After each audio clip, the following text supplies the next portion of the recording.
Welcome to bird media. నేను మీ RK. తెలంగాణలో party ఫిరాయింపులపై సుప్రీంకోర్టులో గత కొన్నాళ్లుగా ఒక వివాదం నడుస్తుంది.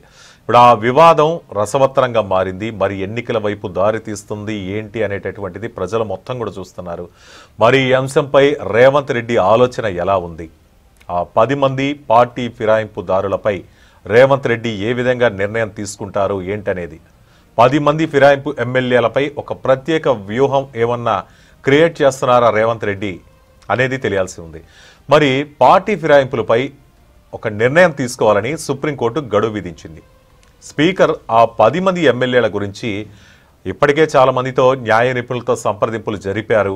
ఒక పార్టీ తరపున గెలిచి ఆ తర్వాత ఎమ్మెల్యేగా అయిన తర్వాత ఇంకో పార్టీలోకి జంప్ అయ్యారు.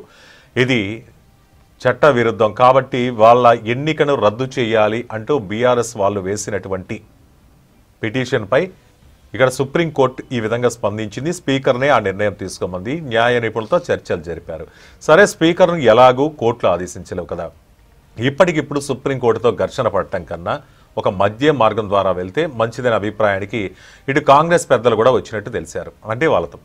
అందుకే ఆ 10 మందికి స్పీకర్ ద్వారా మరోసారి నోటీసులు జారీ చేశారు. మరి ఎలా, మీ నిర్ణయం ఏంటి అనేది ఈ నోటీసులకు వారు సమాధానం కూడా ఇవ్వాల్సి ఉంది.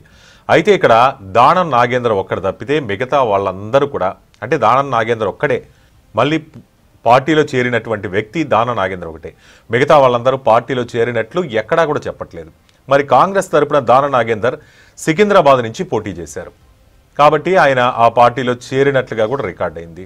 మరి ఇప్పుడు స్పీకర్ ఆ ఎమ్మెల్యేలు ఇచ్చే వివరణ ఆధారంగా ఒక నిర్ణయం తీసుకునే అవకాశం ఉంది.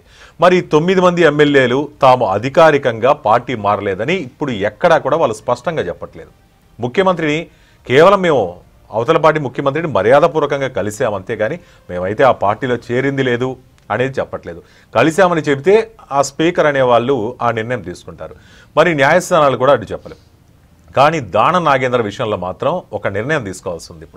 మరి ఇప్పుడు 10 మందితో రాజీనామాలు చేయించి ఉప ఎన్నికలకు వెళ్తే ఎలా ఉంటుంది అనేది కూడా, ఏదో అక్కడి నుంచి వచ్చారు గెలిచారు మేమేదో తీసుకున్నాం అన్నట్టు అనడం కంటే కూడా వాళ్ళు రాజీనామాలు చేసిన తర్వాత ఎట్లాగూ మన పార్టీ అట్లా కొంచెం ప్రజల్లో మంచిగానే ఉంది కాబట్టి కాంగ్రెస్ పార్టీ ఖచ్చితంగా గెలుస్తారు, ఆ తర్వాత మా పార్టీ నుంచి స్ట్రైట్గా పోటీ చేసి గెలిపించాం అనేటటువంటి ఆలోచనలో రేవంత్ ఉన్నట్టుగా చెప్తున్నారు. ఎందుకంటే ఇప్పుడున్న పరిస్థితిలో బీఆర్ఎస్కి ఎట్లాగో గడ్డు పరిస్థితి ఎదుర్కొంటుంది అనేటటువంటిది రేవంత్ రెడ్డి భావన. మరి కాంగ్రెస్ పార్టీపై గతంలో ఉన్నంత అసంతృప్తి అయితే ఇప్పుడు లేదు అనేది కాంగ్రెస్ పార్టీ కూడా అనుకుంటుంది. అధికార పార్టీ అనే అడ్వాంటేజ్ కూడా ఎలాగా ఉంది. ఇప్పుడు కాంగ్రెస్ పార్టీ ద్వారానే గెలిపించుకున్నాం అని కూడా నిరూపించుకోవచ్చు. ఇవన్నీ చూసుకొని ఒక ప్లానింగ్లో ఉన్నట్టుంది రేవంత్ రెడ్డి అని చెప్తున్నారు. అన్నీ చూసుకుని ఉప ఎన్నికలకు వెళ్ళి ప్రభుత్వాన్ని మరింత బలోపేతం చేసుకుంటే ఎలా ఉంటుంది అనేది రేవంత్ రెడ్డి ఆలోచనగా తెలుస్తోంది. మరి దీనిపై హైకమాండ్తో ఒకసారి చర్చించి వాళ్ళు ఇచ్చే సూచనలను బట్టి తుది నిర్ణయం తీసుకునే అవకాశం ఉందని తెలుస్తోంది. మరి ఈ అంశంపై మీ అభిప్రాయాలని కామెంట్ రూపంలో తెలియజేయండి. చూస్తూనే ఉండండి బర్డ్ మీడియా. ఈ వీడియో కనుక మీకు నచ్చినట్టయితే లైక్ చేయండి, షేర్ చేయండి, సబ్స్క్రైబ్ చేయండి. అలాగే పక్కనే ఉన్న బెల్ ఐకాన్ని క్లిక్ చేయండి.